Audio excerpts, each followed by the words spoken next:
La bataille fondamentale, c'est la qualité de l'information. Moi, je n'ai jamais joué que cette qualité d'information. Au milieu des années 2000, je remonte un peu en arrière, mais c'est l'avantage d'être vieux, parce que je suis vieux, moi, je l'assume. Tout le monde se disait, mais comment on va faire avec Internet ? Et j'étais en reportage à New York, et je vais voir un ami, et on discute évidemment de ça, et il me dit, écoute, aux États-Unis, on se pose tous la même question, mais il y a une chose dont on est sûr, c'est qu'il y aura toujours des gens qui seront prêts à payer pour de la bonne information.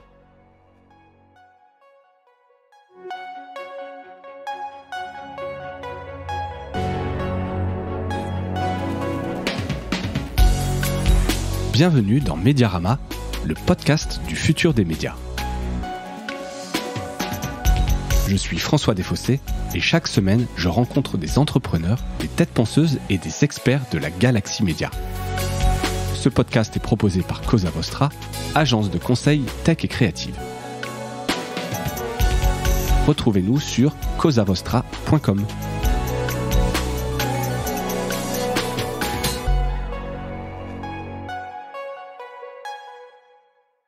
Bonjour à toutes et à tous et bienvenue dans ce nouvel épisode de Mediarama. J'ai le plaisir de recevoir aujourd'hui Hervé Kempf, journaliste et fondateur de Reporter, le site et quotidien de référence, je note, sur l'écologie. Bonjour Hervé, merci d'avoir accepté cette invitation. Bonjour François, c'est un plaisir. Hervé, donc très content de t'avoir parce que je disais de référence, c'est un média qui existe depuis 2007. On a l'impression d'avoir un peu toujours connu Reporter et pourtant t'étais pas encore passé sur Mediarama, donc je corrige ça aujourd'hui pour en savoir un peu plus sur ce média. Et donc on va commencer avec la carte d'identité, qui est un peu c'est de comprendre un peu ce que ça représente aujourd'hui Reporter. On connaît au moins deux noms, mais savoir est-ce que c'est juste toi tout seul ou est-ce qu'il y a un peu de monde derrière. Je l'ai dit, ça existe depuis 2007. Tu peux nous faire un peu la genèse de Reporter, comment ça s'est créé en 2007? Il y a eu plusieurs phases, j'imagine. Oui, en fait, en 2007, j'ai publié « Comment les riches détruisent la planète ». Et à cette époque, je me suis dit, il faut accompagner le livre par Internet qui commençait quand même bien à exister. Et donc, avec un ami, je crée un petit site. Et il me dit, comment tu l'appelles? Je lui dis, je sais pas, on peut l'appeler comme on veut. Bah oui, tu l'appelles comme tu veux. Reporter? Bah oui, tu peux l'appeler Reporter. Va pour Reporter.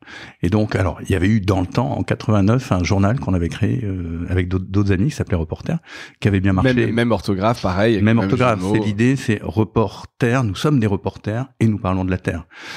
C'est un titre qui avait été trouvé par ordinateur. Je pense que c'est un des premiers titres de médias qui a été trouvé par ordinateur. On avait fait ça en 89 avec des amis. Et bref, le journal avait bien marché, mais on manquait trop de trésorerie, donc on a dû s'arrêter. En 2007, donc je relance. Au début, c'est un site pas un blog, c'était plus accompagner le livre et montrer que ce qu'il disait, à savoir l'articulation indispensable entre la question sociale et la question écologique, ça s'incarnait au jour le jour dans l'actualité. Alors d'un côté, le livre a très bien marché, c'est 80 000 exemplaires, c'est 12 traductions, on en est à 4 éditions, enfin voilà, c'est un livre, je crois, qui a joué son rôle pour montrer justement l'intrication de la question sociale et de la question environnementale. Et puis le site continuait. Moi, j'apprenais, en fait, pour moi, ça m'amusait d'apprendre l'écriture Internet, en fait. À l'époque, c'était encore très nouveau, et maîtriser l'outil, comprendre les possibilités qu'il ouvrait. Moi, je suis un journaliste de l'écrit à la base, même si j'ai fait de la télé, mais de l'écrit, j'ai fait 15 ans au Monde, voilà. Et donc, l'instrument me plaisait. Et puis justement, j'étais Le Monde qui a été racheté en 2010, donc l'évolution a été, on va dire, pas très bonne pour l'indépendance. Et en 2012, alors que je suivais l'actualité de Notre-Dame-des-Landes, qui était le gros dossier écolo de l'époque, l'aéroport Notre-Dame-des-Landes, le projet d'aéroport de Notre-Dame-des-Landes au nord de Nantes, où il y avait énormément de résistance, et je dis il faut suivre ça, et la direction me dit mais non, tu peux pas le suivre. La direction du Monde, la direction du Monde. Tu dis tu peux pas le suivre, pardon, mais question politique ou de ressources et de focus, ça les intéressait pas. C'était clairement politique. Je rentre pas dans le détail, mais clairement il y avait un vrai bras de fer. Je suivais ce dossier depuis 3-4 ans. J'étais quand même on va dire un bon journaliste réputé au monde, voilà, donc il y avait aucune raison journalistique de l'enlever. Donc il y avait un enjeu politique fort. Jean-Marc Ayrault, le Premier ministre de l'époque, était maire de Nantes et très promoteur de cet aéroport. C'était vraiment son projet. Le journal appartenait à messieurs Berger, Niel et Pigasse, voilà, et il n'était plus en état de résister à d'éventuelles pressions. Donc on est rentré en conflit très dur.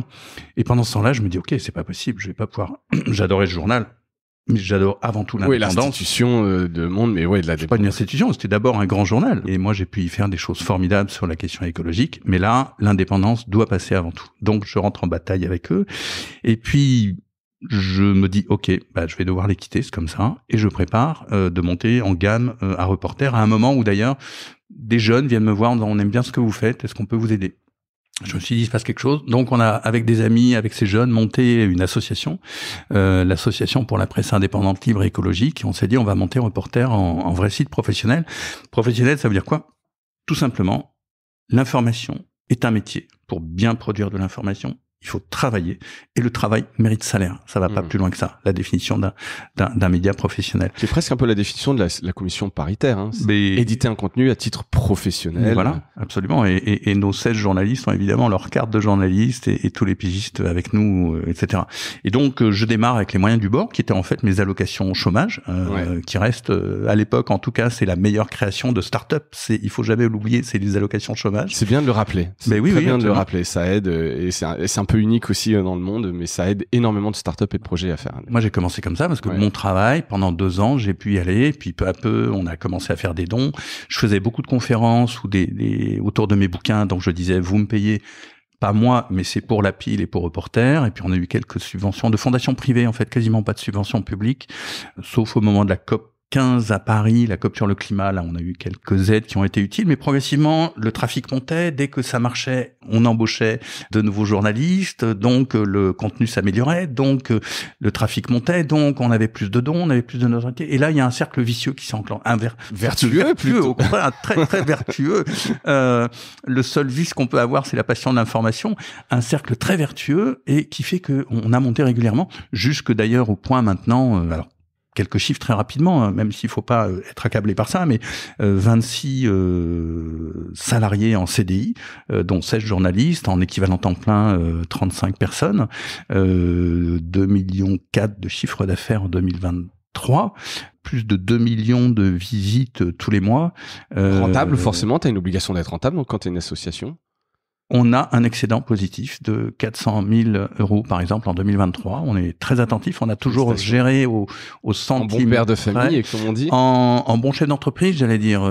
Et surtout, la presse, l'indépendance est cruciale. Et la rentabilité, il faut rentable, c'est la clé. C'est la clé. C'est la clé de l'indépendance. Donc, on met beaucoup en réserve et tous les choix qu'on met, c'est d'investir dans essentiellement de la masse salariale, c'est-à-dire de créer des postes de journalistes, créer des postes d'informaticiens, créer des postes de réseaux sociaux et aussi faire des frais de reportage, avoir une qualité, aussi des photographes, des dessinateurs, mais voilà, être toujours en excédent. Alors, c'est intéressant de le préciser, mine de rien. On est en association. C'est de l'être mon point. Est-ce que l'association était vraiment le seul choix possible? Est-ce que c'était... Oui, à ce moment-là, pour des raisons... et comme maintenant, on n'est pas dans l'économie de marché, puisqu'on repose sur les dons, à 98% de nos ressources, c'est des dons des lectrices et des lecteurs. Il n'y a pas de pub. Il n'y a pas de publicité. C'est en accès libre, il n'y a pas d'actionnaire, on ne repose que sur les dons des lectrices et des lecteurs. Et les dons des lectrices et des lecteurs, il n'y a pas de gros donateurs cachés. On a, je crois, 3 à 4 dons de 1000 à 2000 euros. Dès que ça dépasse ce montant, on dit, c'est quoi cette histoire? Mais la majorité des gens, ça va être 1 euro, 2 euros, ou 5 euros régulièrement, ou 6 euros, bref. Donc on est vraiment appuyé sur ce public. Et ce que je veux dire, être en économie sociale et solidaire, en association ou en coopérative, ça a un grand intérêt. On n'a pas à rémunérer les actionnaires. Donc, mine de rien, le profit, il est réinvesti. Ouais, 100%. 100%. La deuxième chose, c'est qu'on essaie d'être cohérent avec nos valeurs. Donc, j'ai dit que nous, on défend la justice sociale qui est inséparable de la question écologique et on pense qu'avoir beaucoup de milliardaires, c'est pas une bonne chose pour la politique écologique. Donc, on a une échelle de salaire qui est limitée de 1 à 1,9. D'accord. Et ben ça permet 1,9 fois plus que le plus bas salaire de l'entreprise. Voilà, c'est indexé. Le bas salaire, il est de 2300 euros net, et donc vous calculez 1,9, ça fait 4200, je crois, sur ma fiche de paie. Et en fait, ça me va. Je suis comme tout le monde, j'aimerais bien gagner un peu plus mais bon, ça va. Et sur le fond, on est tellement heureux de ça. Mais surtout économiquement, c'est vertueux de ne pas être capitaliste, parce que tout l'excédent, il est utilisé pour le travail, pour améliorer et pour mettre en réserve, pour être totalement indépendant, pour que personne ne puisse nous nuire. Et ça, c'est important. J'insiste là-dessus parce que c'est important de savoir, on est critique du capitalisme, on le cache pas. Mais il y a aussi des raisons économiques. C'est-à-dire qu'on peut être post-capitaliste ou non capitaliste et être tout à fait conscient des enjeux économiques et bien gérer, quoi. Ouais. Mais bon, c'est intéressant. Là, l'idée de cet épisode n'est pas de faire évidemment un débat parce que tu peux être dans le marché, être une entreprise dans le capitalisme, mais pour autant te dire bah tiens, je fais des bénéfices et j'en reverse une partie aux salariés. Il y a de la redistribution, il y a du réinvestissement, etc. C'est pas noir ou blanc. Pas de problème. Mais là, on est dans le monde des médias. Ouais. Ce qui est très paradoxal, c'est que des médias indépendants comme Reporter, comme Mediapart, qui défendent en fait une vision de la société, de la justice sociale et de la redistribution, pour faire simple, et qui disent le bien commun est important et l'État peut avoir un rôle à jouer pour les services publics et pour le bien commun. Et on a face à nous, majoritairement, la majorité des médias, Le Figaro, Le Monde, Les Échos, Le Parisien, CNews, Europe 1, Journal du Dimanche, j'en passe, toute la kyrielle, tu les connais, ils appartiennent à des milliardaires ou à des millionnaires. Et très souvent, ils dépendent de subventions de l'État. Et pourtant, ils défendent l'idée de la libération, de la concurrence pure et parfaite, ils sont contre l'État. C'est très paradoxal, alors que les seuls qui sont vraiment dans le marché et dans la jungle, bah, c'est des gens comme Mediapart et comme Reporter. Mais nous, on est vraiment, on se bagarre, mais on se bagarre sans État. Ouais.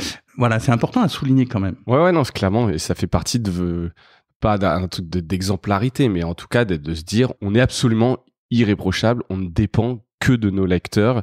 Et comme tu l'as dit, je trouvais ça intéressant, c'est pas des gros donateurs, c'est réparti sur l'ensemble de vos donateurs. Donc c'est, même d'un point de vue purement modèle économique, c'est plus intéressant ça, il y a moins de risques. Quelque part, t'as un peu dérisqué. Là, je prends vraiment des termes très capitalistes, mais t'as dérisqué en ayant des petits dons sur un maximum de donateurs. Et c'est quelque chose qui est venu très naturellement, en fait. C'est pas... En fait, c'est fou, hein, mais je n'avais pas de business plan. Je savais à peine que PayPal existait en 2012 ou 2013, hein, donc moquez-vous de moi, il n'y a pas de souci. Je ne savais pas. On s'est même posé la question de la publicité. On n'est pas, borné. On s'est posé. On s'est rendu compte, par exemple, que comme on avait peu de trafic, il aurait fallu mettre beaucoup de publicité partout sur le site. Et là, tu dégrades vraiment l'expérience. Et donc, je dégraderais l'expérience. Donc, on s'est plus dit, pragmatique. On tente le coup. Et on a tout fait en pragmatisme. Et puis, on voyait les choses partir. On voulait quand même être sur les dons. Mais après, il y a quelque chose qui joue, c'est que la bataille fondamentale, c'est la qualité de l'information. Moi, je n'ai jamais joué que cette qualité de l'information. Au milieu des années 2000, quand tout le monde, je remonte un peu en arrière, mais c'est l'avantage d'être vieux, hein, parce que je suis vieux, moi, je l'assume. Tout le monde se disait, mais comment on va faire avec Internet? Et j'étais en reportage à New York, et je vais voir un ami, et on discute évidemment de ça, et il me dit, écoute, aux États-Unis, on se pose tous la même question, mais il y a une chose dont on est sûr, c'est qu'il y aura toujours des gens qui seront prêts à payer pour de la bonne information. Et alors ça, c'est resté dans ma tête, et je me suis dit... totalement vrai en 2024. Ça reste totalement vrai, et nous, toute la bataille à Reporter, et sans doute de plein d'autres médias indépendants et autres d'ailleurs, c'est faisons de la bonne information, attentive au public, voilà, mais suivons notre cap, racontons bien, relatons bien, racontons la réalité, soyons clairs, soyons transparents, mais faisons notre boulot de la meilleure information possible, et quelque part il va se passer quelque chose. Et c'est ça qui s'est passé. C'est-à-dire que, alors évidemment, j'ai tendance à dire du bien de Reporter, mais c'est vraiment quand même sortir de l'information, suivre des courants d'époque, sortir des enquêtes, être attentif à des tendances que les autres ne voient pas. On va parler justement de toute la ligne éditoriale et la manière dont vous produisez. Je veux juste poursuivre cette petite carte d'identité. On a parlé du modèle économique, tu l'as dit, donc des dons à 98%, les 2% restants, c'est quoi par curiosité? C'est on a une collection de livres avec le Seuil. Oui. Donc ça fait quelques milliers d'euros chaque année, ça monte régulièrement, et on a aussi des droits de copie. Enfin, il y a un organisme, le CFC, qui collecte pour vos contenus qui peuvent être utilisés dans des bibliothèques, lycées, etc. Exactement. Et les lecteurs, tu parlais de 2 millions de visites, non? C'était 2 millions de visiteurs uniques par mois. Ouais, d'accord. Donc ça, c'est les lecteurs réguliers. Est-ce que tu connais un peu qui ils sont, leur âge, leur profil socio-démographique?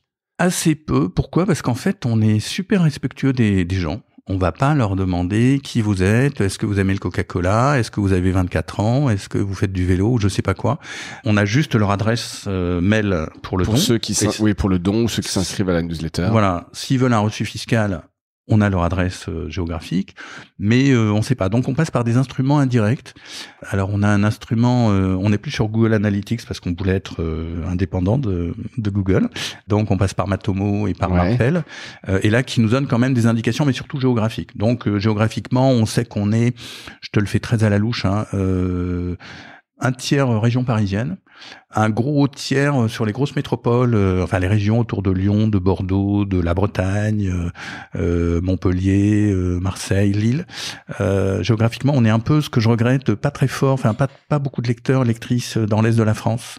Et puis le tiers, ça serait réparti un peu partout. D'accord, mais donc plutôt urbain quand même. Ouais, plutôt urbain et plutôt rural. Je te dis, le troisième tiers, c'est un peu partout. Et puis, on a un autre indicateur qui est par SimilarWeb, qui est un instrument que tu dois connaître, qui donne quand même des tendances. Et là, on voit, on a une belle répartition sur tous les âges, avec quand même une forte majorité en dessous de 40 ans, je crois. D'accord. Bon, ça c'est très féminin, masculin. Je crois il faudrait que je vérifie. Presque parité, mais 52 féminins à vérifier. Voilà, quoi. En tout cas, t'as pas de grosse disparité là-dessus. Je reviens quand même juste rapidement. Les dons sont ouverts en permanence. C'est pas des campagnes que tu fais une fois par an ou 2 fois par an. C'est en permanence. Vous incitez à la fin d'un article. Il y a le bouton don. Ouais. Alors d'abord, c'est pas jeu. Hein, c'est vraiment une équipe et c'est pas une formule de dire ça. C'est que moi maintenant, je n'ai plus de compétences sur pas mal de domaines. Donc, même si on a appris et rétrospectivement, je me rends compte, on a été les premiers à mettre en place le don. Pas pour des raisons parce qu'on était génial ou pas, mais simplement comme tu l'as dit et comme tu l'as vu par pragmatisme, on a fait comme ça. Et puis peu à peu, on a appris à faire des campagnes, etc. Après, on s'est professionnalisé, on le fait de mieux en mieux. Donc, on fait des dons continus. Et puis on fait 2 campagnes, une en juin qui vient de se finir, qui s'est très bien passée. On cherchait 15 000 donateurs sur le mois, on a dépassé 20 000. On en refait une à la fin de l'année. D'accord. Tu sais dire quel outil vous utilisez, quelle plateforme aujourd'hui ? On développe nos propres instruments de marketing et le principal outil de des fois il y a Tipeee, il y a Patreon, Helloasso, Sprite. Je suis nul. Stripe, pardon.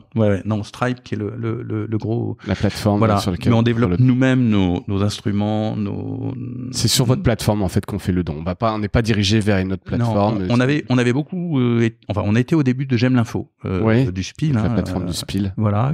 Je crois qu'on a aidé à la développer. Et puis peu à peu, pour diverses raisons, on la trouvait pas assez performante par rapport à nos souhaits. Et puis il y avait une commission pas de négligeable. Donc, non, on préfère rapatrier tout chez nous et faire à notre façon. Et tu sens que pour quelqu'un, un donateur, c'est important. C'est mieux donner sur le site et pas avoir le sentiment de laisser une autre commission. Tu penses que ça peut, au moment de la décision du don, faire penser la balance d'un côté ou de l'autre? Se dire, tu vois, je dois sortir, je dois aller sur un autre site, ou donc je dois comprendre pourquoi je sors du site, il y a peut-être une histoire de commission, etc. Toi, tu sens clairement c'était en votre faveur de rapatrier ça, de faire ça chez vous? Oui, en fait, il faut que le chemin soit clair. Une fois que la personne a pris sa décision, ça va être quoi chez nous le principe des donateurs? On touche quand même beaucoup de gens puisqu'on a un accès libre. Donc, moi, j'ai la théorie que m'avait d'ailleurs indiqué un spécialiste de marketing et j'ai retenu cette idée-là. Ton public, c'est, me disait-il, c'est le monde entier. Bon, tu vas pas toucher 8 milliards d'individus. Après, tu as ton public qui éventuellement est ton public potentiel. Et puis, tu as ton noyau qui te lit déjà les quelques milliers, à l'époque, quelques milliers. Et donc, peu à peu, tu vas faire passer les gens d'un cercle à un autre. D'un cercle concentrique à un autre cercle. Celui qui te connaît pas du tout, un jour, il va tomber par hasard, par Google, par Discover, par je sais pas quoi, il va tomber sur une info que tu as publiée. OK. Et puis, une autre fois, 3 semaines plus tard, il va retomber. Puis, au bout d'un moment, il va rentrer dans le 2e cercle, c'est-à-dire celui qui te connaît. Il est venu par hasard chez toi, et puis après, il te connaît. Et puis, il y a celui qui te connaît qui va devenir, ah ouais, quand même, ce site, c'est intéressant, reporter, ouais, je reviens, ah ouais. Il va devenir fidèle. Il devient fidèle. Et là, il commence par exemple, à s'abonner à la lettre d'information, ou à le mettre dans ses favoris, à revenir une fois par semaine. Et au bout d'un moment, quand il a compris qu'il a vu beaucoup de bonnes informations, qu'il a compris comment on fonctionne, qu'il a vu les appels aux dons, il se dit, ouais, quand même, c'est super le boulot qu'ils font, mais allez, je leur file 2 balles, quoi. Au bout d'un moment, c'est vraiment comme ça que ça se passe. Et inversement, on a aussi beaucoup de gens qui nous envoient des messages très gentils. Hein. On a même dans notre canal intérieur un Slack, on a une rubrique mots doux et on a 3 ou 4 mots doux tous les jours, en tout cas toutes les semaines. Et il peut y avoir des gens, mais je suis désolé, j'ai 18 ans, je suis au RSA, j'y arrive pas, mais dès que je peux, je vous envoie 2 €, quoi. Ouais, c'est chouette. Donc cette théorie des cercles concentriques fait que les gens viennent. Après, une fois qu'ils ont pris leur décision, il faut que ce soit clair et que ça aille vite, quoi. Parce que je sais pas, c'est comme nous, si on achète quelque chose, donc s'il y a une erreur, un truc qui change. Il y a une erreur. Enfin, moi, personnellement, je suis extrêmement impatient. Je sais que Alors, on repose le téléphone, c'est fini, on arrête. Ouais, je dis non, là, ils font chier, ils ont qu'à revoir leur site, ou écoute, j'irai dans un magasin ou je sais pas quoi, mais il faut que ce soit clair et net une fois que la décision est prise. Doit être simple, rapide, le moins de clics possible, et que ça marche bien. Donc, c'est chez vous, en l'occurrence, on reste sur le site Reporter pour le don, et c'est en un clic, et ça marche bien. Donc, essentiellement. Pour la passerelle bancaire. Ce qui me frappe quand même chez Reporter, là, on va parler de plus de contenu, c'est quand même la diversité des sujets qui sont traités, hein, la gamme extrêmement large. Enfin, si vous connaissez pas, je vous invite à aller sur voir reporter.net un peu, mettez pause de l'épisode et allez voir, vous verrez, il y a vraiment beaucoup de choses, du local, l'international, les papiers super intéressants en l'occurrence sur les non-humains. Comment est-ce que vous faites, comment vous êtes organisé pour avoir une couverture si dense de l'actualité, des informations écologiques? On a d'abord une ligne rédactionnelle claire qu'il faut préciser, c'est nous considérons que la question écologique est la question politique fondamentale du XXIe siècle. Et quand on dit politique, c'est pas savoir si monsieur machin ou madame Y va être élu, c'est comment est-ce que la société discute, débat et réfléchit à son propre avenir. C'est ça la politique fondamentalement. Donc on dit la question fondamentale de l'avenir de l'humanité, carrément, en début du XXIe siècle, c'est la question écologique. À partir de ce prisme, on va utiliser tous les instruments du journalisme. La rigueur, la contradiction, la vérification des faits, aller sur le terrain, etc. Voilà. Je prends une comparaison parce que je trouve qu'en France, les médias ne précisent pas assez leur ligne rédactionnelle. Donc, je vais prendre un des rares médias en Angleterre qui le dit bien, c'est The Economist. The Economist dit, évidemment, tu connais, hein, c'est le grand hebdo économique, économique, anglais. Et eux, ils disent, nous, on considère que le libéralisme est la meilleure méthode pour que la société arrive à une certaine harmonie et à une bonne santé économique. Et à partir de là, nous allons voir le monde par ce prisme. Ils font un excellent journalisme. Je ne suis pas d'accord avec leurs éditoriaux, parfois. Mais la méthode, la méthode, et c'est une très bonne source. Bah, nous, on est pareil. On dit, OK, si vous venez chez nous, sachez qu'on va privilégier l'écologie. Ça va être notre regard. À partir de là, on va faire la qualité maximale du journaliste. Et voilà, moi j'ai passé 15 ans au Monde, c'était quand même enfin c'était pas une école, j'avais déjà du métier avant, mais voilà, on a cette rigueur-là, et du coup je crois je l'ai inoculé, et puis tous les jeunes journalistes qui sont rentrés, qui continuent, sont dans cette logique. Alors après, on a un fonctionnement de rédaction normal, une conférence de rédaction tous les jours, c'est quoi l'actu, et donc on essaye de varier, d'être à la fois en suivi de l'actu. C'est-à-dire qu'il faut que, si on lit Reporter, on doit quand même être au courant, on est au courant de tout ce qui se passe d'important en écologie. On fait toujours des impasses et il arrive qu'on fasse des oublis, mais grosso modo, on essaie de louper aucun rendez-vous important. Et y compris de rebondir sur l'actualité. Là, au moment où on a fait cet entretien, c'était en pleine campagne électorale, après la dissolution du Parlement par monsieur Macron, il fallait qu'on ait une lecture écologique intelligente de cette actualité politique. On va aussi avoir des sujets magazines. Donc on va être dans cet arbitrage, dans ce balancement, et écologie actu et magazine. Ouais, des dossiers un peu plus froids, d'abord un peu plus longs. Quand il y a peu d'actu, ça arrive. L'actu n'est pas toujours excitante, elle n'est pas toujours intéressante. Là, dans ce cas-là, je vais prendre un exemple. On a fait, parce qu'on s'intéresse aussi beaucoup au quotidien des gens. On a fait un article sur les poils. Ça paraît idiot, mais au moment des PFAS, ces polluants abominables, et du téflon, il y a plein de gens qui ont des poils en téflon. Je veux pas donner de marque, et honnêtement, c'est vraiment le truc à pas avoir sur sa santé. Donc, c'est quoi l'alternative? Donc, Fabienne Loiseau, elle a fait une super papier là-dessus. Tu sais que pendant une seconde, quand tu as vu, je parlais des poils, le poil, les poils de la peau, et je me disais, non, mais pourquoi il parle de poil en téflon? Qu'est-ce qu'on comprend, on parle des poils? Pardon. Non, nos poils se hérissent, je ne sais pas. Voilà, pour donner un exemple, où ça peut être simplement des papiers magazines. Ça impacte le quotidien des gens, effectivement. Ou des enquêtes un petit peu au long cours. On a publié récemment, moi j'ai trouvé une enquête très forte sur les viols en haute mer. C'est-à-dire qu'il y a des gens qui font des croisières à la voile, et puis ils vont avoir des équipiers et des équipières, et en fait on s'est rendu compte que beaucoup d'équipières pouvaient être sujettes à des assauts ou des pressions, ou parfois des viols du skipper. Donc c'est un truc qui est un peu caché dans le milieu, et on va raconter. Donc voilà, ça peut être aussi ce genre de choses, ou beaucoup d'enquêtes aussi, on travaille beaucoup pour avoir des enquêtes de fond, et donc ce balancement actu, sujet magazine, et puis par ailleurs, si tu me permets de continuer sur cette ligne, donc l'information, mais aussi on est très attentif aux alternatives. Pourquoi? Parce que nous on est dans l'écologie, mais jour après jour, on est la tête dans le guidon, on regarde sans arrêt les rapports scientifiques, ce que nous disent les gens. honnêtement, c'est flippant. Ouais, j'imagine. Voilà. Alors, ce qui nous ça... permet de résister, c'est d'abord qu'on a quand même une belle équipe. On sait ce qu'on fait a du sens et voilà, on n'est pas seul face à ce désarroi et on se bagarre. Et en même temps, dans la société, il y a plein de belles choses qui se passent. Il y a plein de gens qui se bagarrent. Il y a plein de groupes qui font des trucs formidables. Et ça nous fait du bien de raconter ça. Et on sait que les lectrices et les lecteurs aussi, ça leur fait du bien parce que, ok, la catastrophe écologique arrive. Ok, le capitalisme, ils sont méchants. Ok, ceci, cela. Ok, les fascismes sont aux portes. Mais malgré tout, il se passe des belles choses. Donc, on est très attentif à regarder aux initiatives, aux solutions en France, ailleurs, voilà. Que ce soit à l'échelle d'un individu, d'une société, d'une ville. Et la société, elle est vivace, elle est vive, elle est imaginative, elle est créative, elle cherche des solutions que précisément les gros médias, c'est pas pour critiquer les gros médias par principe, mais ne voient peut-être pas assez. On est aussi très attentif aux luttes. Voilà, ça fait partie de notre ADN et on l'assume. Ce canard est né d'une affirmation de liberté par rapport au refus de couvrir une bagarre importante à Notre-Dame-des-Landes. Notre-Dame-des-Landes, ça me paraît, ouais. Et voilà, on suit ça très attentivement.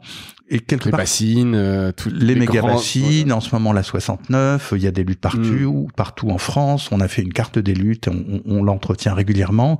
Voilà, on est attentif à ça. Et c'est pas, pour nous, c'est de l'information. Et je vais prendre un autre exemple.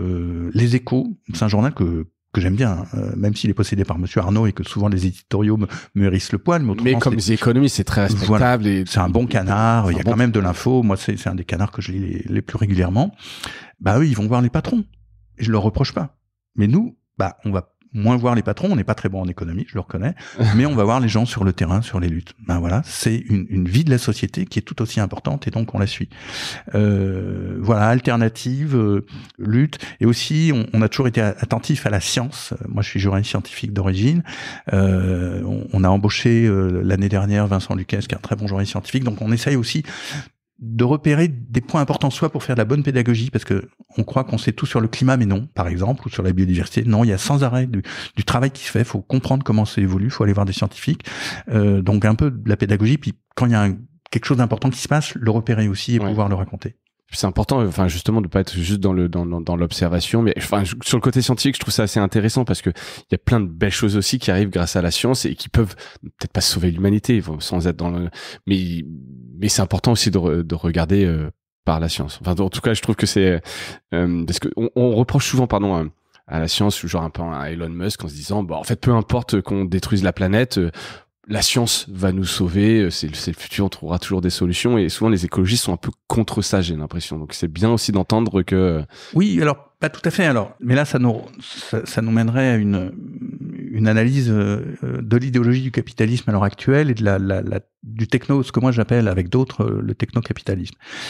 Mais justement, d'abord l'écologie, elle est née de la science quelque part. Elle est née de la science. Quand on dit le changement climatique, si maintenant c'est devenu un lieu de la culture commune, parce qu'on a pu mesurer de manière scientifique c'est parce qu'il y a eu des décennies de travail, de discussion pour que quelque chose qui maintenant nous paraît évident et bien documenté, c'était pas du tout évident il y a encore 40 ans ou 50 ans.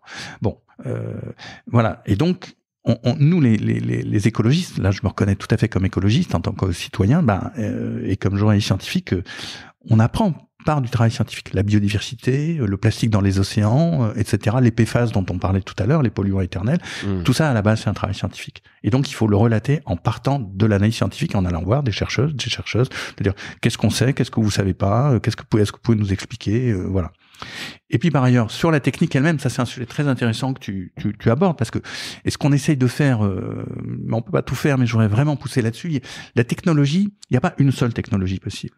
Il y a des voies technologiques possibles. Il y a un exemple classique, c'est comment, par exemple, s'est développée l'industrie automobile au début du XXIe siècle aux États-Unis. Le Fordisme. Les tramways dans les villes étaient extrêmement développés. Ouais. Vraiment, c'était extraordinaire. Il y avait des transports en commun qui fonctionnaient très bien. L'industrie automobile, alors il y a eu une nouveauté technique, puis la méthode de Ford, effectivement, d'une nouvelle conception d'une automobile. La Ford T qu'on voit, le hasard fait que j'étais au Conservatoire national des arts et métiers l'autre jour, j'ai vu la Ford T. Modèle T, ouais. Il faut la voir, cette voiture, elle est tout à fait étonnante. Donc Ford trouve un modèle simple, et puis surtout la capacité de la produire à grande échelle, etc. Mais après, l'industrie automobile et l'industrie du pétrole a vraiment fait un lobbying énorme pour éradiquer les tramways et tous les systèmes de transport en commun. Ils ont racheté les voitures électriques. Absolument. Y compris les voitures électriques, parce que je sais plus comment s'appelait cette voiture, mais enfin, il y avait déjà des voitures électriques qui avaient une certaine autonomie qui allait aussi bien que les thermiques. Absolument. Et donc voilà, ça veut dire quoi? Ça veut dire qu'il y avait un choix technique qui était possible. Et maintenant, on redécouvre les tramways, par exemple. Donc nous, ce qu'on voudrait, c'est être attentif à ça et expliquer aux gens, il y a plusieurs façons de faire la technologie, de suivre une voie technologique. Et c'est pas indifférent. Et par ailleurs, on est très attentif à ce qu'on appelle la low-tech, qui est absolument passionnant, qui ne trouve pas assez d'appui. Pourquoi? Pour une raison, et la simple, c'est que c'est très difficile de faire du profit avec de la low-tech. C'est très difficile de faire du profit avec la sobriété. Et par ailleurs, moi, je connais des ingénieurs et je les aime bien. Ils aiment toujours faire le truc un peu compliqué, mais s'ils ont des moyens pour le faire. Ouais. Effectivement, si on prend un Rafale ou n'importe quel objet de ce type, c'est fascinant, la furtivité, les alliages de métaux et de terre sur les ailes, le degré de pénétration, etc. Sauf que dans tout ça, on oublie la question écologique. Ah oui, et donc, il y a une voie technique qui est absolument passionnante, qui est tout aussi intelligente, avec aussi des ingénieurs, qui s'appelle la low-tech ou la technologie sobre. Et là, il faut arriver. Et là, par exemple, je voudrais que Reporter, on arrive à travailler plus là-dessus pour mettre ça en avant, montrer. Pour le mettre plus en avant. Ouais. Donc ça, c'est une voie où tu aimerais aller, mais en tout cas, je trouve ça effectivement intéressant et qui permet de s'ouvrir en plus à la réalité, au progrès, aux sociétés, à ce qui se passe. Je trouve que c'est un beau trait d'union. En tout cas, tu peux être écologiste tout en aimant la tech et le progrès, quoi. Bon, c'est peut-être un peu j'enfonce peut-être une porte ouverte, mais on l'a dit, c'est un des médias les plus anciens, Reporter. Est-ce que quand même la manière dont tu couvres l'actualité, encore une fois, une équipe de 35 équivalents temps plein, c'est une vraie rédaction. Donc la manière dont vous couvrez l'actualité, et surtout depuis l'entrée en urgence climatique, elle était pas du tout aussi présente en 2007 quand t'as commencé, puis même 2012-2013. J'ai l'impression que c'est un peu plus récent, cette urgence climatique. Je vais te dire, j'ai exagéré, mais de mon point de vue, ça fait 2-3 ans où vraiment, est-ce que ça a évolué? C'est de la manière dont vous couvrez tout ça? Oui, alors d'abord parce qu'on a grandi, on est plus nombreux, il y a plein d'erreurs de jeunesse qu'on ne faisait pas, on est devenu très rigoureux, je veux dire, on a vraiment une qualité d'édition qui est bonne. C'est plus un blog. Peut-être en 2007 c'était un blog. Voilà, moi aujourd'hui t'as une rigueur, vous êtes regardé, suivi, quoi. Voilà. Et puis en interne, on lit, on relit les papiers, on les discute. Il y a 3 SR secrétaires de rédaction. On est vraiment attentif. Et moi, je suis tellement soucieux du détail, et tous les camarades aussi, que vraiment on essaye d'être super propre dans l'édition. Donc mine de rien, ça c'est important, parce que c'est vrai qu'en 2013-2014, j'étais peut-être moins. On était au four et au moulin, donc moins attentif. Il y a aussi le fait d'être en équipe, c'est vraiment important. C'est-à-dire qu'on discute beaucoup. Enfin, ce que font toute une rédaction en bonne santé, elle discute, elle réfléchit. Donc ça, c'est ça, mine de rien, c'est important d'avoir cet aspect. Et sur le fond, donc ce professionnalisme et cette rigueur, on s'est vraiment, je crois, amélioré. Et par ailleurs, l'écologie, on est passé d'un moment où il fallait encore faire de l'alerte pour poser la question de l'écologie dans le débat public. Ça, c'était vraiment notre mantra. Le mettre au centre. Le mettre dans le débat public central. Et d'une certaine manière, j'y reviendrai, c'est encore nécessaire. Et en même temps, maintenant, l'écologie devient quelque chose de clivant. C'est-à-dire que c'est rentré dans la culture commune et tous les acteurs commencent à se dire « Ah ouais, mais si on fait une politique écologique, ça va changer ça dans mon comportement, dans mon économie, dans mes façons de vivre, dans mes façons de gérer des entreprises.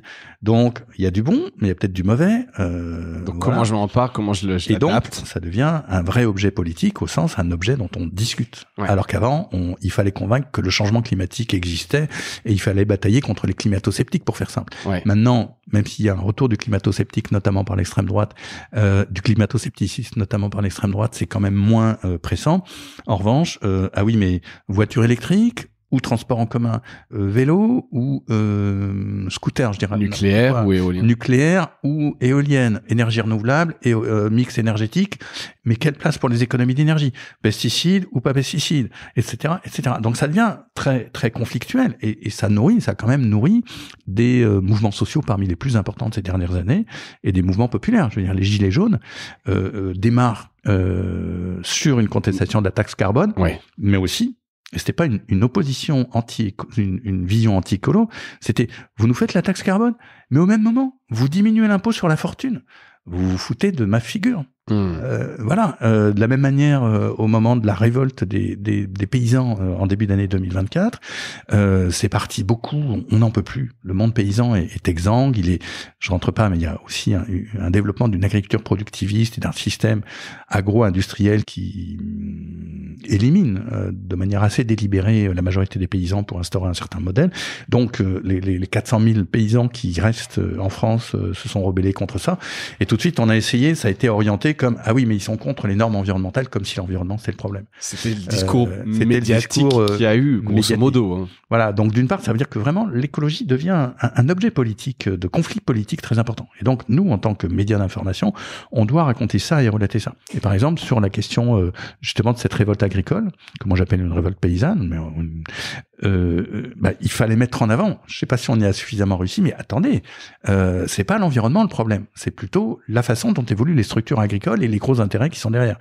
Donc voilà, c'est comme ça qu'on peut jouer la partition, mais le fondement, c'est que vraiment l'écologie est devenue un objet de contradiction, mais c'est normal, puisque selon nous, c'est la question politique essentielle du 21e siècle. C'est presque une réussite, quoi. Plus c'est contradictoire, plus on en parle, plus quelque part on s'empare du sujet, ça le fera évoluer. Mais effectivement, ça veut dire que aujourd'hui, ça fait beaucoup plus de travail quelque part à décrypter un petit peu tout ça, et donc on voit bien cette évolution. Et d'ailleurs, tu parlais de médias d'information. Pour toi, Reporter, c'est un média d'information, c'est un média d'action. Est-ce que vous appelez à des actions concrètes? Ah non, on est un média d'information. On est engagé au sens où on a une ligne claire, éditoriale claire. On va être attentif aux luttes et on va les raconter en tant qu'objet d'information, mais on n'adhère à rien. On n'est pas. Et ça, c'est quelque chose que vous êtes fixé. C'est-à-dire que tu n'invites pas à aller manifester ou des actions en disant un calendrier des. Non. Vous n'êtes pas militant. Non, mais pas plus qu'un. Est-ce que Dominique Seux des Échos est militant quand il dit ou les éditorialistes des Échos quand ils disent le libéralisme c'est bien et voilà. Bon on n'est pas plus militant que les journalistes des Échos. D'accord. Mais non, on a la passion d'information, mais on a des engagements clairs au sens notre ligne rédactionnelle est claire. On dit l'écologie c'est le plus important. Donc, on va privilégier la lecture écologiste. Mais maintenant, au début, par exemple, quand on fait des enquêtes, on veut toujours le principe contradictoire. Donc, on va toujours appeler EDF, telle société, Total. Au début, ils nous répondaient pas. Ouais. Maintenant, ils nous répondent. Pourquoi ? 1, parce qu'ils savent qu'on est quand même un média qui est très lu. 2, parce qu'ils savent qu'on est sérieux. On va pas les descendre pour le plaisir de les descendre. Si on a des critiques appuyées sur des faits, on le dira. Mais leur parole, elle sera entendue. Et donc, ils vous parlent. Ils vous répondent. Ils vous parlent, et quand ils nous répondent, on donne toujours leur point de vue. Voilà, parce que ça s'appelle le journaliste, et les lecteurs et les lectrices sont intelligents. C'est quand même à eux de choisir. On leur dit d'où on parle, on leur dit ce qu'on raconte, mais autant que possible, il faut qu'on ait toujours ce son contradictoire. Et parfois, on l'a pas. Un pigiste l'a oublié, un journaliste l'a oublié. Honnêtement, je vais lui rappeler, ou la rédaction en chef va lui rappeler gentiment, dis donc, XY, tu as oublié d'appeler l'entreprise en question. Faut le faire, c'est important. Ça va pas. Et on corrige. Il nous arrive de corriger a posteriori en disant, on avait oublié de vous citer. Voilà. C'est important, je pense. Enfin, ça donne encore plus de crédit, évidemment, à tout ce que vous faites. Et comment, justement, tu positionnes Reporter? Parce que, donc, on l'a dit, le plus ancien média écologiste. Alors, je sais pas si c'est le plus ancien, en tout cas, pure player, plus important, le plus établi. Le plus ancien, en France maintenant, ça serait un petit journal qui s'appelle Silence, qui est basé à Lyon, qui doit exister depuis les années 80, qui est bénévole, très militant, mais pour lequel j'ai beaucoup d'affection parce que ils tiennent le fil depuis longtemps et que ils ouvrent des sujets souvent dans une communauté écologiste, très écologisante. Donc, je ne sais pas si tu les inviterais un jour à Mediarama. Mais pourquoi pas? J'essaie d'ouvrir les portes à tout le monde. Mais alors, c'est tout petit canard. mais c'est beau et moi, je les suis attentivement. Donc, je dirais que c'est les plus anciens à ma connaissance. D'accord. Mais donc, dans les gros, en tout cas, les pure players à l'échelle nationale, ma question était, comment tu te distingues de l'offre éditoriale qui s'est vachement développée depuis, et tant mieux, encore une fois, tu l'as rappelé, sujet central de société. Mais donc là, aujourd'hui, il y a des médias spécialisés comme Bon Pote, Climax, Vaquita, même des généralistes comme Le Monde qui font aujourd'hui même un travail assez bien fait. Enfin, je sais pas comment vous estimez ce que font Le Monde. Comment vous distinguez un peu tout ça dans l'offre éditoriale? Tu pensais que tu as un positionnement un peu à part? Alors d'abord, très bien. Et moi, avec Le Monde, voilà, les cicatrices sont fermées. Ils ont vu que nous, on les attaque pas. Je crois que je ne dis pas de mal du Monde. Je vais même je suis invité au Festival du journalisme à Couture-sur-Garonne. Ils nous citent régulièrement parce que voilà, ils savent qu'on fait quand même du bon boulot. Et je dirais que c'est presque plus un peu des concurrents aussi, parce que nous, on est quand même la plus grosse rédaction de France sur l'environnement. Avec 16 journalistes et tout le réseau qu'on essaye de bâtir en international avec le réseau de pigistes, etc. Et donc on regarde avec attention ce que raconte Le Monde. Ils produisent de la bonne info, puis c'est pas des mauvais. Hein. Quelques-uns sont encore mes camarades. Ouais, j'imagine que vous connaissez ça. Libération fait du bon boulot. Ouais. Mediapart aussi progresse sur l'écologie. Donc et tous ceux que tu as cités, Vert, ils produisent moins d'infos. Donc c'est moins, c'est plus sur les réseaux sociaux et des enjeux de communication. Mais Climax, moi je les aime bien. J'aime bien le boulot qu'ils font. Je trouve pétillant, joyeux. Voilà, ils cherchent une voix que j'apprécie. Bon Pote, c'est un très bon vulgarisateur, mais c'est pas un média. Mais il fera de temps en temps des analyses très pointues. Donc voilà. Mais nous, on se situe plutôt dans la bagarre, mais c'est une bagarre amicale parce c'est un peu du sport aussi de sortir de la bonne info avec plutôt Le Monde, Libération, Mediapart, mais 20 minutes quelque part. Et des généralistes qui ont quand même une vraie déontologie, une vraie des capacité de travail, des moyens, de traiter de l'actu, et qui savent que c'est important. Et donc voilà, Alors comment se situe Reporter? C'est compliqué de le dire. Hein. On est évidemment toujours son plus mauvais juge. J'ai l'impression quand même que maintenant on est respecté. Les gens dans le Landerneau, ils savent qu'on bosse bien, qu'on est sérieux. Ils savent aussi, je dirais. C'est toi qui employais, je crois, le terme de référence au début. On donne quand même les axes importants sur ce qui est cohérent avec une pensée écologiste et ce qui ne l'est pas. Et ça, c'est important. Trier un peu grain d'ivraie pour savoir ce qui va avoir de l'impact. Oui, mais faire des choix même au sens de la pensée. Par exemple, on a une position très critique sur le nucléaire, sur le développement de l'énergie nucléaire.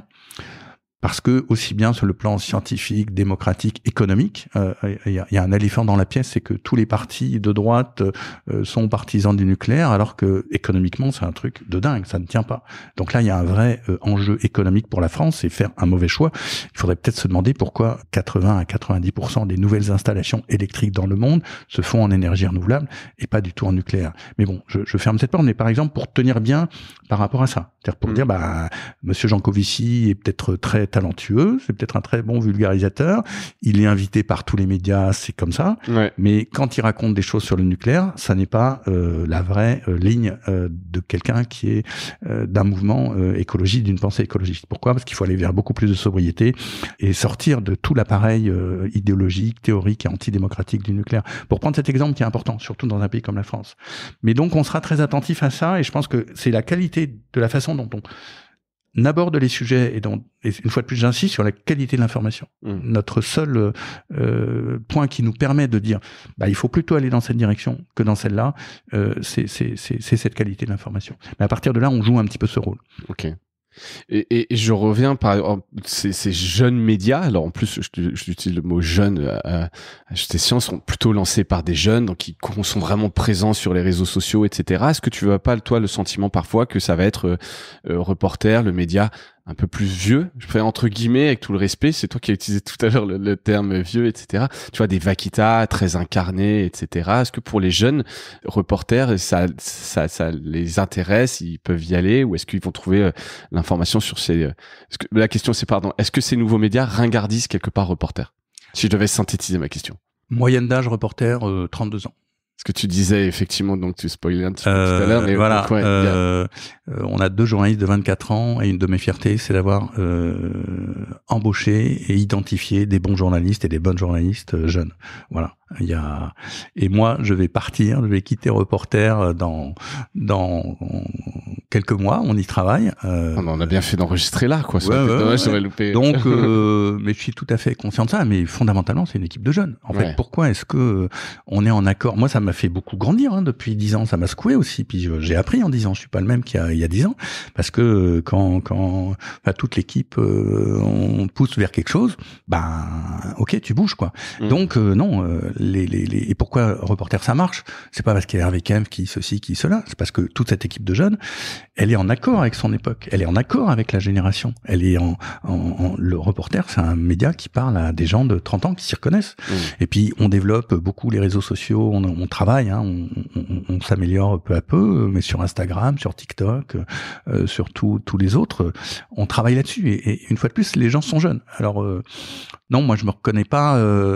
C'est comme si on disait le monde est vieux. Le journal Le Monde est vieux. En âge, oui. Malgré toutes les critiques en âge, oui. Mais ça reste. Mais ça reste. Et la capacité. À un moment, je suis content. Il y a très longtemps d'avoir accompagné ça, mais la capacité qu'a eu Le Monde à faire son passage numérique, sa transformation numérique, est impressionnante. Moi, je tire le chapeau. Ils ont réussi à passer le truc, pour ce que j'en sais.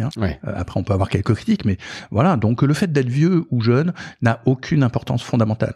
L'important, c'est est-ce que on est bien cohérent, est-ce qu'on est en accord avec son époque, est-ce qu'on est rigoureux, est-ce qu'on a une bonne méthode, est-ce qu'on a un bon travail d'équipe.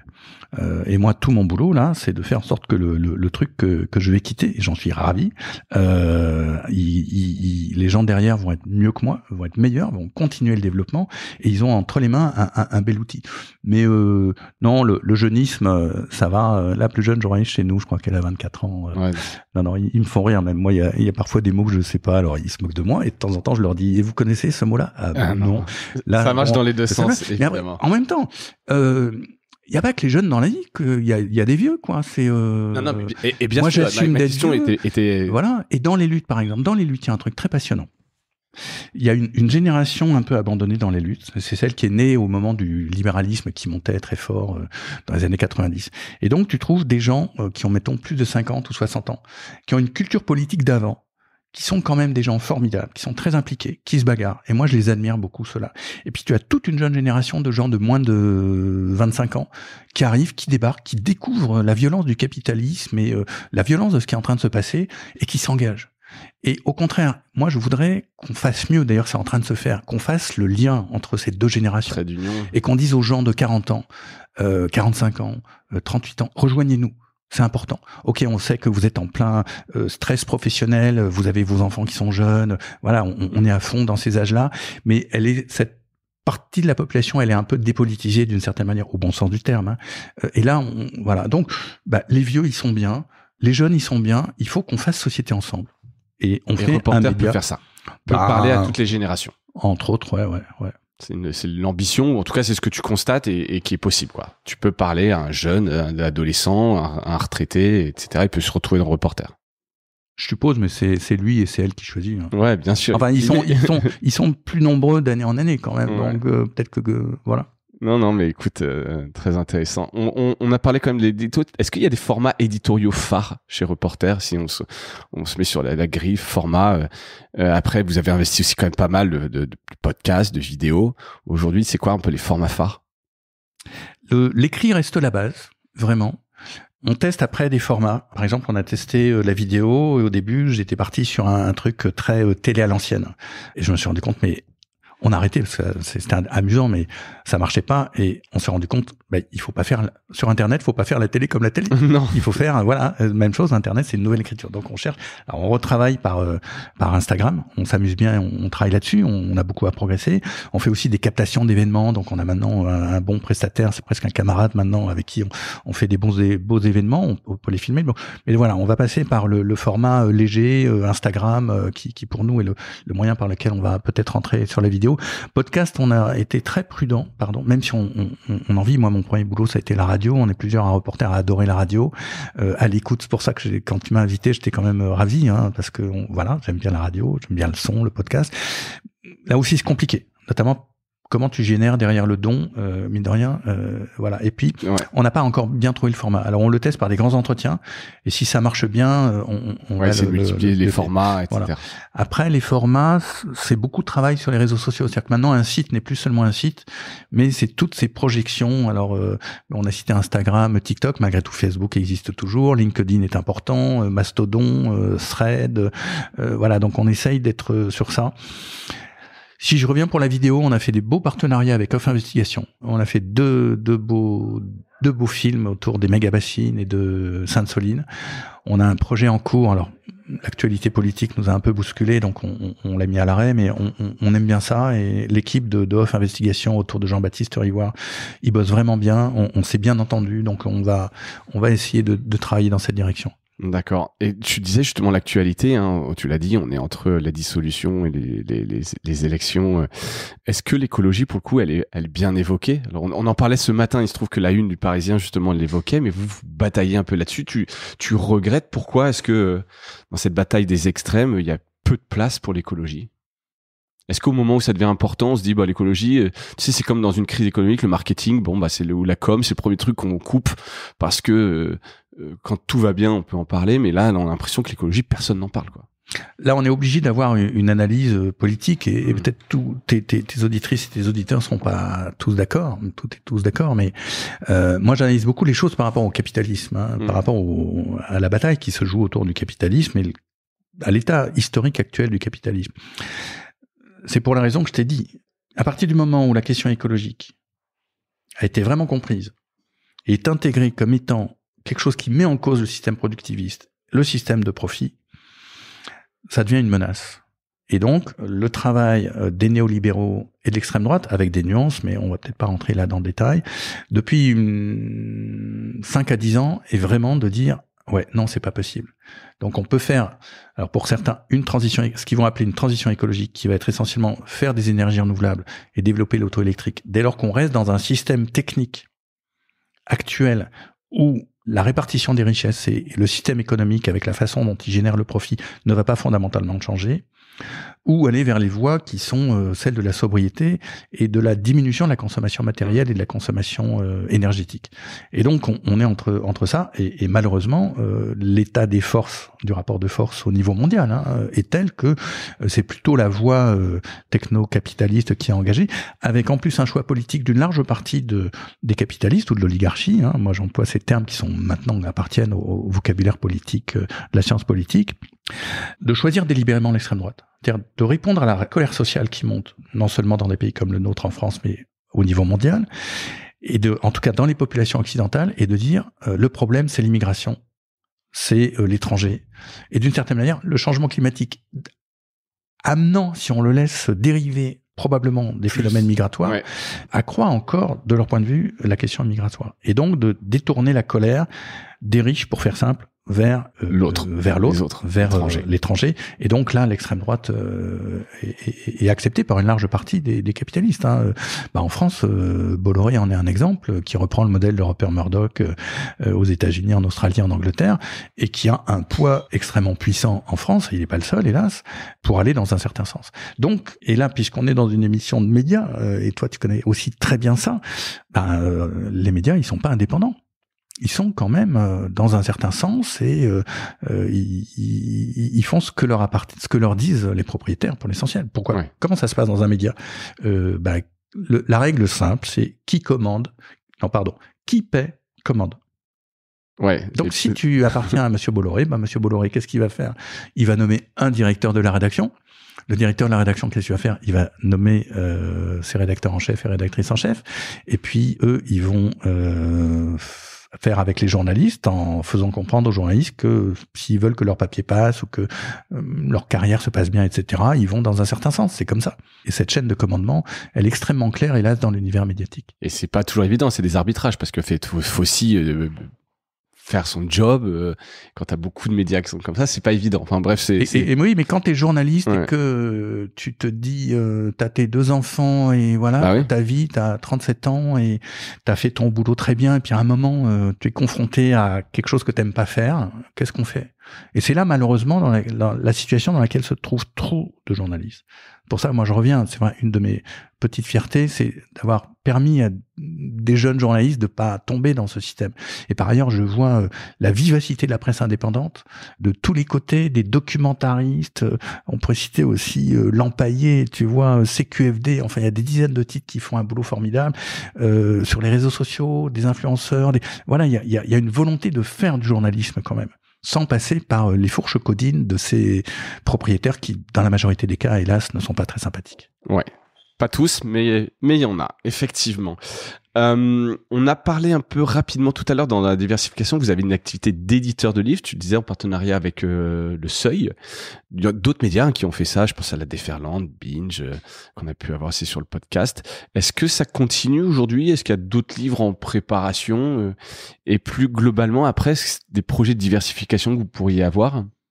Alors, les livres, alors, on le fait.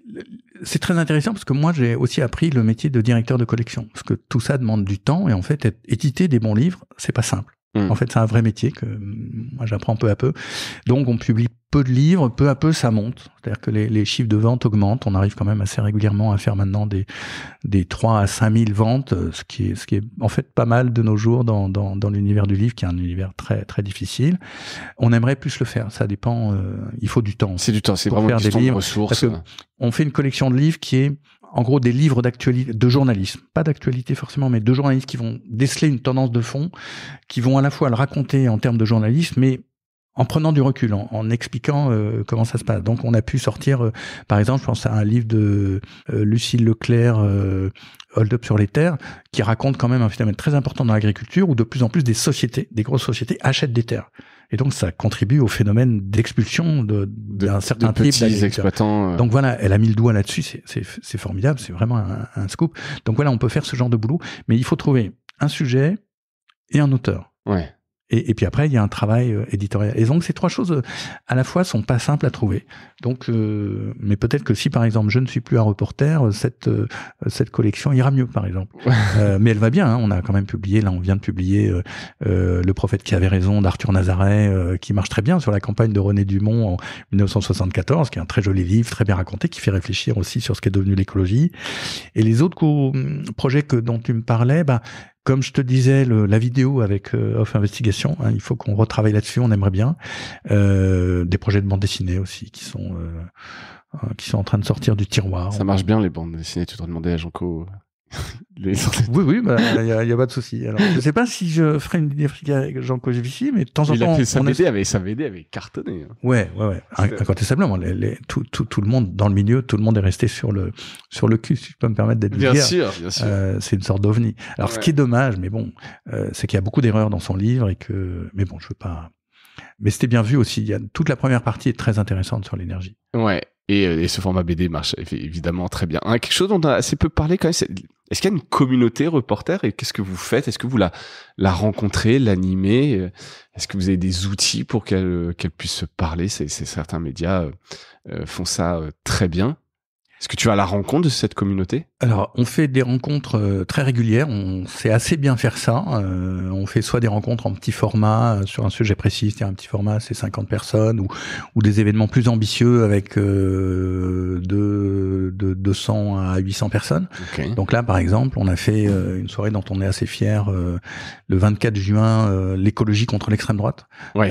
Donc là, encore vraiment sur l'actualité du moment. Ah oui, c'était vraiment, on l'a monté à l'arrache avec le consulat, une très belle salle près de Voltaire à Paris, avec des musiciens et puis des belles paroles. Hein, et donc après, l'écologie contre l'extrême droite. L'écologie contre l'extrême droite. Et on le décline après sur Instagram, sur un article, en vidéo, sur YouTube. Enfin, voilà, les rencontres pour nous c'est aussi un objet d'information, pardon. Ouais, clairement. Et c'est pas seulement la rencontre qui est, mais pour moi c'est aussi un lieu de production d'information. Et qui doit se décliner après, et aussi on l'a fait en live de façon à ce que il faut pas être trop parisien. Sa vie pendant, sa vie après. Voilà. Et on dit des choses. On avait fait l'année dernière, par exemple, avec d'autres médias, avec Social Terre, avec Blast, avec les Soulèvements de la Terre, une soirée de soutien aux Soulèvements de la Terre du mouvement écolo quand ils étaient menacés de dissolution. Et là, 800 personnes, c'était très beau à vivre. Voilà, et c'est là qu'on sent. Donc voilà, on fait ces rencontres et c'est un moyen de rencontrer des gens en vrai, de leur parler, voilà, parce que c'est très froid en fait, Internet bizarre. Donc on a besoin de ces rencontres physiques. En revanche, au début, on avait commencé longtemps les amis de reporters.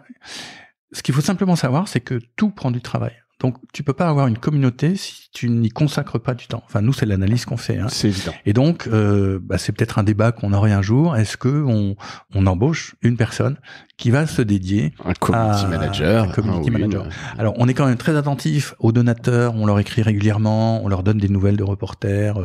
Voilà. Donc, ils ont un petit peu les coulisses.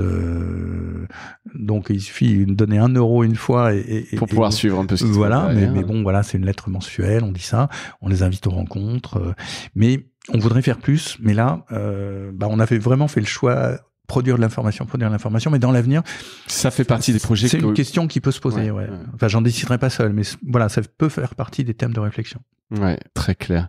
Et alors, il y a une question, c'est parce que tu as cité Socialter et je l'ai pas cité parmi les nouveaux concurrents, et tu ne l'as pas cité non plus, Fracas, qui s'est lancé récemment. Est-ce que qui est aussi, a priori, donc j'avais écouté l'interview, je n'ai plus son nom, tu dois le connaître. Philippe Vionduri. Ouais, c'est un ami. C'est un ami qui est aussi vraiment, pour le coup, très militant. Là, j'ai senti quand même un engagement très très fort. Tu saurais situer par rapport à vous différence un peu de ligne. Alors c'est pas les mêmes moyens. D'abord, pour moi, c'est pas des concurrents. Hein. Ils ont un projet essentiellement papier, donc qui nous disconvient pas. En fait, quand Philippe et Clément étaient à Socialter, on avait un partenariat avec eux, donc on s'entend bien.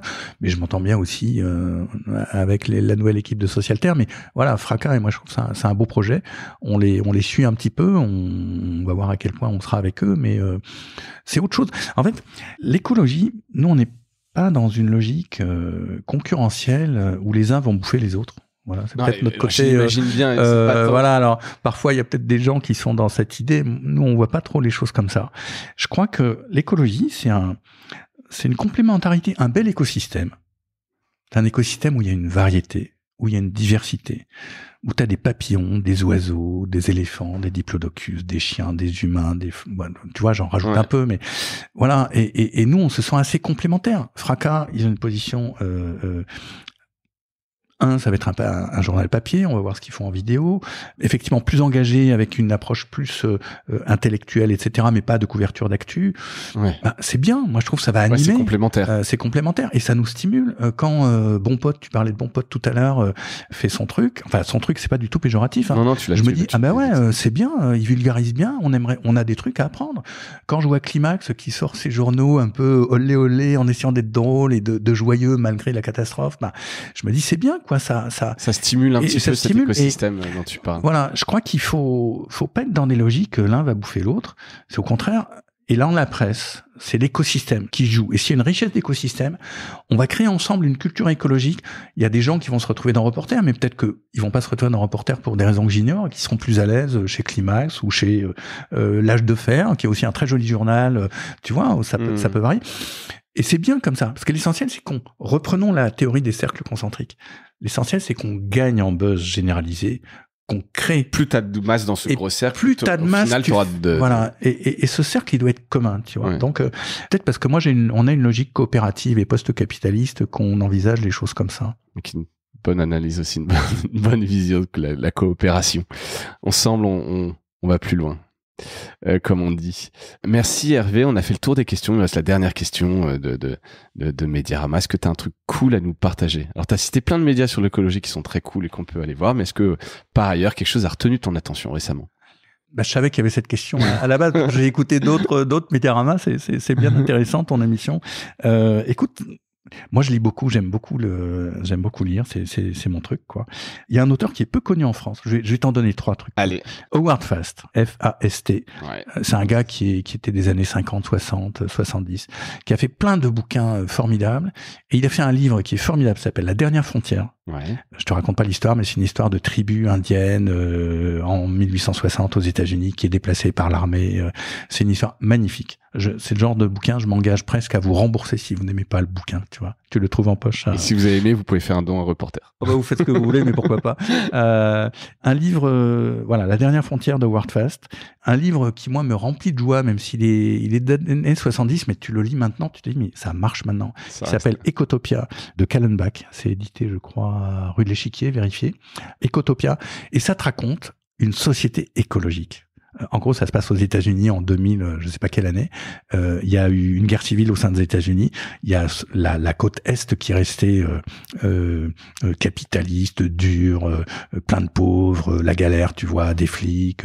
Et puis à l'ouest, l'État de Washington, la Californie, eux, ils sont cool, voilà, parce qu'ils avaient une arme secrète au milieu de la guerre civile. Donc en fait, il décrit ce que pourrait être une société écologique. Et c'est c'est très bien raconté. Il y a une histoire d'amour, il y a plein de petites anecdotes dans tous les coins. Et voilà, c'est un livre, tu le lis, tu te dis, on a besoin de rêver. Un peu. Ça fait rêver. Mais c'est possible. On n'est pas obligé d'être dans la tout le temps, quoi. On n'est pas obligé d'avoir à se confronter au Rassemblement national. Un autre monde est possible. Donc ce bouquin là aussi, je le recommande. Et une fois de plus, bon, je crois pas que je vais me ruiner parce que je vous rembourse le premier, peut-être pas tous, mais je vous rembourse si vous aimez pas, parce que moi vous me l'enverrez et je l'offrirai à d'autres personnes qui voilà, et puis toi, quand même, pour être un petit peu dans le temps de l'époque, je trouve que le bouquin de Damasio, Alain Damasio, La vallée du silicium, qui est paru il y a un mois, est un beau livre. Et un livre extrêmement intelligent et qui en plus se lit avec beaucoup de plaisir et de subtilité.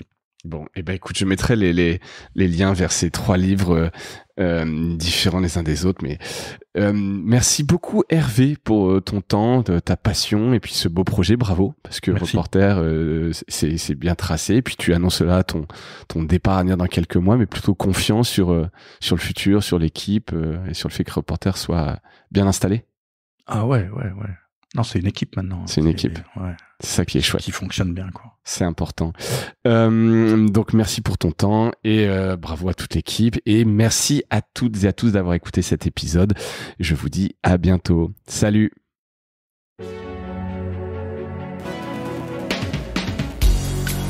Voilà, Mediarama s'achève. Si cet épisode vous a plu, n'hésitez pas à le liker et le partager. Et puis, si vous souhaitez être accompagné par notre agence Cosa Vostra, contactez-moi par mail mediarama@cosavostra.com. Portez-vous bien.